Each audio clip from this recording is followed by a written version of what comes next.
COVID-19 ini mengakibatkan terjadinya perubahan kebijakan secara mendasar dalam dunia pendidikan tanah air. Menteri Pendidikan dan Kebudayaan Republik Indonesia, Nadiem Anwar Makarim, telah mengeluarkan beberapa kebijakan untuk mengatur kegiatan pembelajaran selama masa pandemi. Hal tersebut dikeluarkan melalui Surat Edaran Nomor 4 Tahun 2020, yaitu tentang pelaksanaan kebijakan pendidikan dalam masa darurat penyebaran coronavirus disease, tertanggal 24 Maret 2020. Tepatnya ada 6 kebijakan yang dipaparkan dengan jelas. Namun yang paling mendasar ialah merubah cara belajar mengajar siswa dan guru adalah kebijakan belajar dari rumah. Kebijakan belajar dari rumah ini sangat merubah kebiasaan ataupun perilaku guru dan siswa. Pembelajaran ini sangat berbeda dengan pembelajaran konvensional yang terjadi di sekolah. Guru dan siswa tidak berhadapan langsung, melainkan terjadi secara jarak jauh yang memungkinkan guru dan siswa berada pada tempat yang berbeda, atau biasa disebut dengan pembelajaran secara daring. Pembelajaran daring ini sudah mulai sejak pertama kali kasus COVID-19 pertama di Indonesia, atau sudah berlangsung lebih dari 1 tahun. Dalam proses pelaksanaannya selama ini banyak menuai pro dan kontra di kalangan masyarakat Indonesia, terutama para pelajar.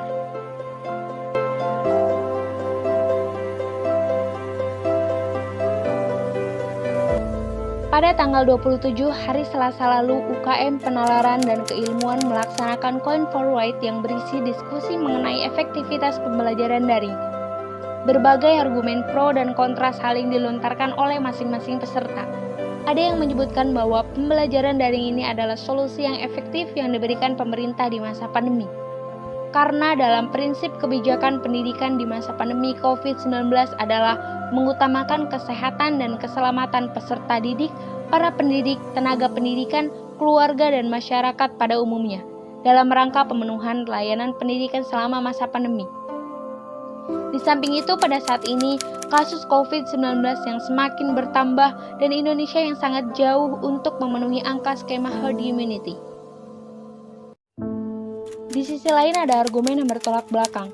Untuk dapat merealisasikan esensi pendidikan yang dicetuskan oleh Plato, seorang filsuf Yunani klasik, yakni pendidikan untuk mencerdaskan anak bangsa dan membuat manusia paham akan nilai-nilai pendidikan, yaitu nilai kebaikan dan kebermanfaatan untuk lingkungan, akan sangat sulit dicapai pada masa pandemi COVID-19 yang menerapkan pembelajaran secara daring. Di sisi lain, kendala pelajar seperti tidak punya kuota, jaringan internet yang lambat atau bahkan tidak ada, serta sulitnya pelajar dalam memahami materi yang mengakibatkan efek domino di masa depannya, membuat para pelajar tidak setuju dengan pembelajaran daring yang diterapkan oleh pemerintah. Di samping itu, luasnya Indonesia dengan keadaan kondisi ekonomi serta keadaan daerah yang berbeda-beda membuat pembelajaran daring ini tidak efektif di beberapa daerah. Sistem daring ini berpeluang besar efektif dirasakan umumnya di daerah perkotaan yang memiliki jaringan internet terjangkau, pelajar dengan kondisi ekonomi keluarga yang berkecukupan, serta sekolah atau universitas yang memiliki fasilitas daring yang mencukupi.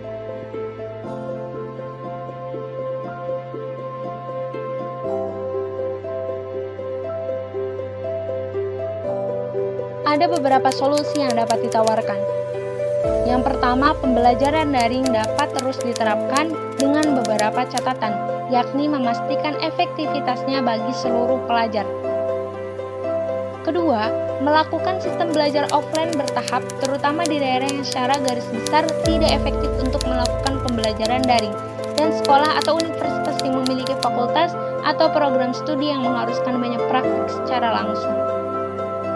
Setiap kebijakan yang dicanangkan pemerintah pastilah terbaik, namun dalam proses pelaksanaannya memang kadang tidak sesuai ekspektasi yang ditargetkan karena berbagai faktor dan lain hal. Satu hal yang harus dilakukan oleh kita generasi penerus bangsa, yakni tetap berpikir kritis, inovasi, serta kreatif di masa pandemi ini. Take my